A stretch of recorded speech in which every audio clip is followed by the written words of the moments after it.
What it do, anime crew? Long time no see. Hey man, listen. Today I'm going to be ranting about The Green Knight per the request of Aesop on Patreon. If you want your own Patreon rant, $5 a month plus patrons always get one once a month over on there.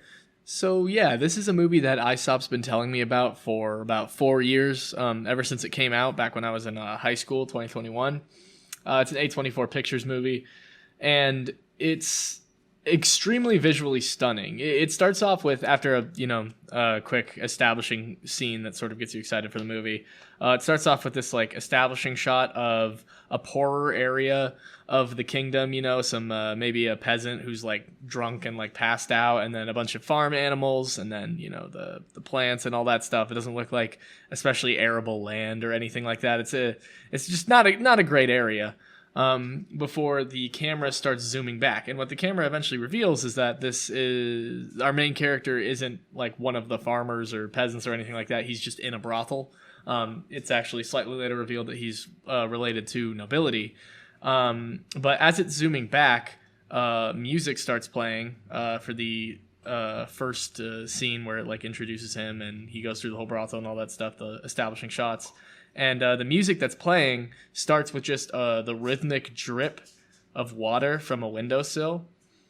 And then slowly the instrumentation kicks in behind it. And then slowly that soundtrack really kicks off. And I want to mention this because the soundtrack is a really strong a really strong point of this movie, as well as the set design, costume design, shot composition, basically every single aesthetic quality that you can have. Clearly had a tremendous amount of effort put into it in this movie.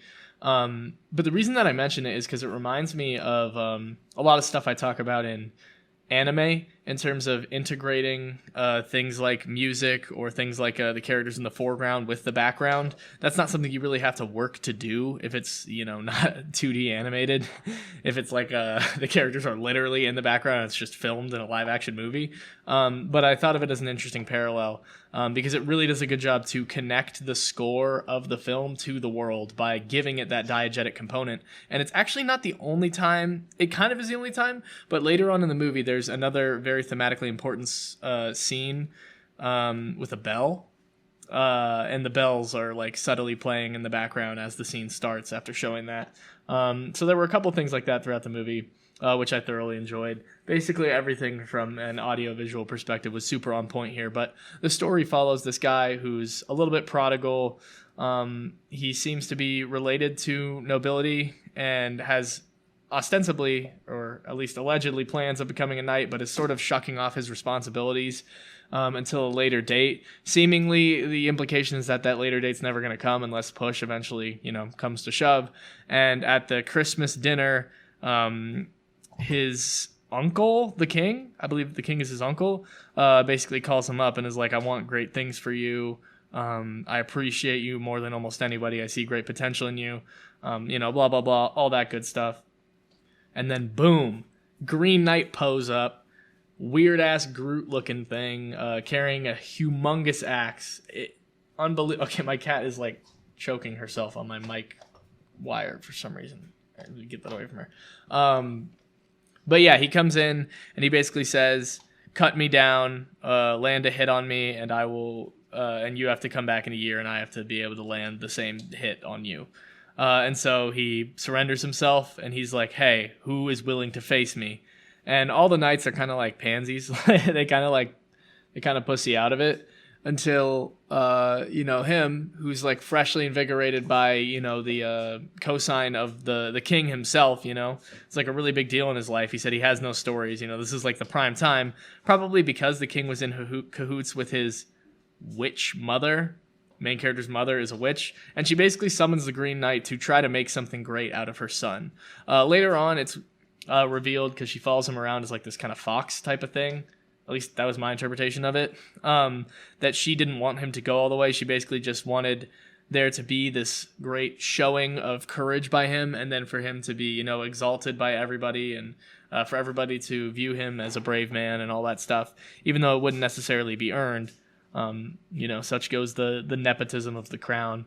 And the king seems to be in on it a little bit. The king is an interesting character to me because he just wants what's best for the kid and is willing to collude with dark magic to get there.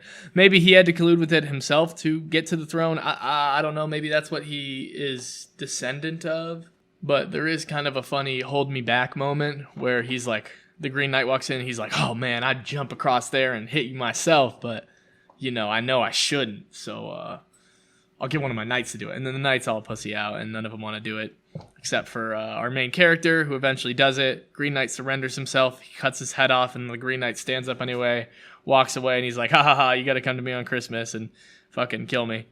Or let me kill you, rather. And so the guy's like, god damn it. And everybody makes a big show out of it, like it was something other than it was. Like, the Green Knight went off running after Sir, what was his name? Gani? I don't know how I forgot it.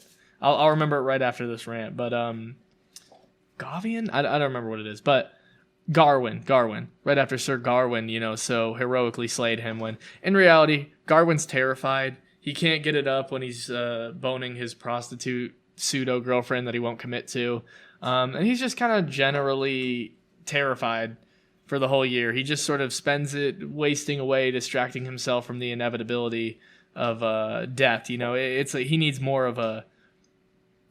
more of a kick in the pants to actually motivate himself to go and redeem his honorable quest. You know what I mean? It seems like he's contemplating not even going, but somebody disrespects his mother, and he gets very, very upset about that. And this entire movie all runs through his mother. I think, his mother summoned the Green Knight. His mother is the one pulling all the strings behind the scenes. His mother is directly attached to the most important piece of symbolism throughout the movie, which is like his little pelt, which is supposed to keep him invincible. And it's kind of an interesting metaphor because she gives him this pelt, and she's a witch, so she basically imbues it with, effectively immortality, to where she assures him that no harm will come to pass as long as he's wearing it. And basically takes all the nobility out of the journey, because she just wants him to be respected more than anything. She just wants to give him the world. But the greatest thing she basically does is give him the Green Knight, because it allows for him to blossom into a better, more courageous, and well-developed person by the end of the movie. But the Green Knight as a metaphor is a little bit interesting, because it is talked about as just being like death. Like, it's the reclamation of nature and the circle of life, and all grandiosities that you may go through in terms of, developing honor or legacy. It will all eventually be left behind and reclaimed by nature, and there's nothing you can do to stop that. The Green Knight is essentially the inevitability of death and retribution, and the inability to escape from the consequences of your actions on like a cosmic level.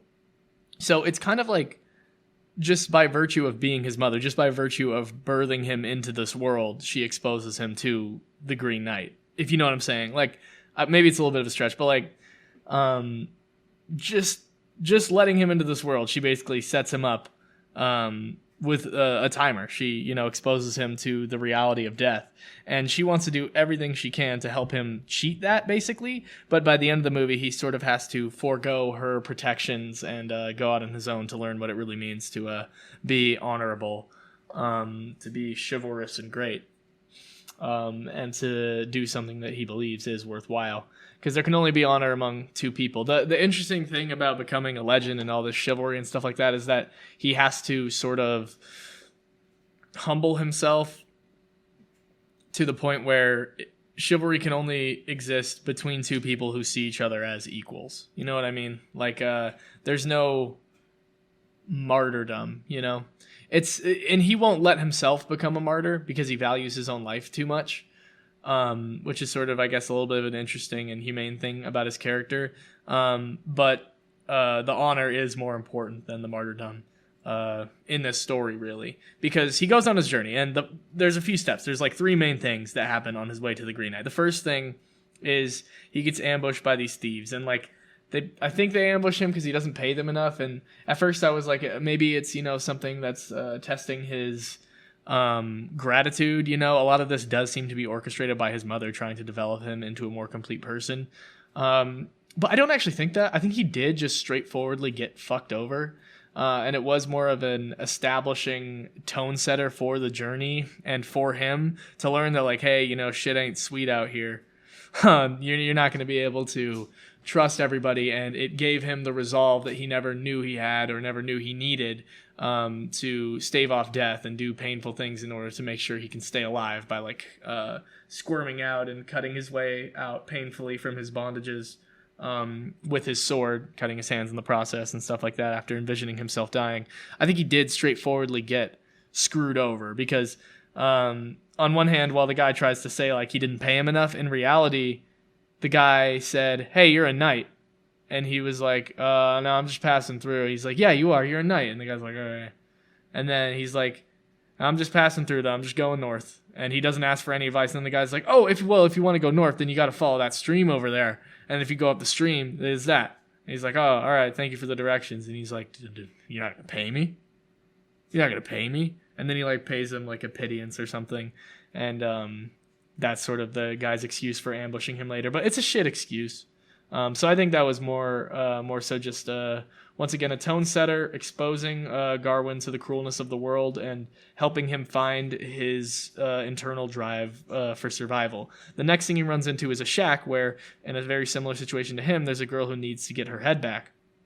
Her head has been cut off, and he's going to get his head cut off, but he's also, in a metaphorical sense, going to retrieve his temporarily stunted pride, at least from the perspective of the viewer, because everybody at home already sees him as a hero, but it's like he has to do this, or else until he does this, he can't fully have his pride back and his honor. Basically, he has to help her retrieve her head back, and he wavers after seeing how hard shit gets with those bandits screwing him over. He wavers and he says like he's on his way home. So she sort of indirectly helps him find the resolve. Here you go, Dusty. Sorry, my cat's bothering me. Helps him find the resolve to keep on going on his quest, and to be honorable and to hold up his end of the bargain. After she also kind of shows him the error of his ways, in the sense that he was asking her what he would get in return for helping her. And she's like, what the hell is that? Why would you ever even expect something like that of me? That's like an extremely rude thing to ask. It basically throws his entire moral foundation and superiority and honor into question in a way that he does seek to rectify, as well as just seeing somebody be wronged and be dishonored, and did nothing happen as a result of it. He wants to sort of make right by that. And then the next place he goes is this. This is weird. This is a weird part. He goes to these people's mansion, I guess. He's on drugs and he gets strung out and he just happens to fall into there. And it's this guy who really wants him to fuck his wife. It's like this alternative lifestyle mansion of these aristocratic, I don't know if they're aristocratic, but these wealthy intellectualites who do all this weird shit. And basically he had his pelt stolen by the thieves, and the woman there seduces him to get his pelt back, which is the ultimate cowardly thing he could possibly do, simultaneously giving into temptation and comfort and forgoing his honor by trying to get the pelt back that his mother gave him, and have his mother just protect him so that there's no actual bravery in what he's doing. And that was sort of his ultimate failure. And then the guy kisses him on the way out and implies that he wanted to fuck him in a gay way. And I didn't really get that, because he wasn't into it. He just came throughout the whole movie, this guy is established as heterosexual. It feels like they were trying to, because it was a, I don't know how it was proposed, honestly, because when I was watching it, I kind of thought okay, maybe they're going for something of an angle of there is a life that he could have here with these people, but it's kind of weird and not conventionally honorable or respected, so he is going to forego it in favor of completing his quest, even though it may be in some respect foolhardy because of his desire for honor, which is revealed to be a little bit, how would I say, not premature, underdeveloped. When they sort of question him about it, he's I'm doing it for honor, I want to be respected. And he's oh, I guess and this will just do that right away. snap of a finger, and he's like, yes. And essentially what it's revealed is he's doing it for validation, for other people to see him as honorable, as opposed for him to feel that internally, which eventually he's able to circumvent with his final encounter with the Green Knight, who it's heavily implied just straight up spares him. I think that's the implication, is that he's entirely spared, because all he had to do is sort of go on his journey to learn that he is just like everybody else and will be honorable and will make sure not to lie and won't be a false king and will not betray the people who were with him when he was at his lowest and all that good stuff. It's a pretty basic hero's journey in that respect, but with some very trippy and interesting imagery. I'll be really excited to talk to Aesop about this, what he made of like that gay shit that was going on. I don't totally get that part. But yeah, it was definitely a very interesting movie, and let me know what you guys think down below in the comments. See y'all.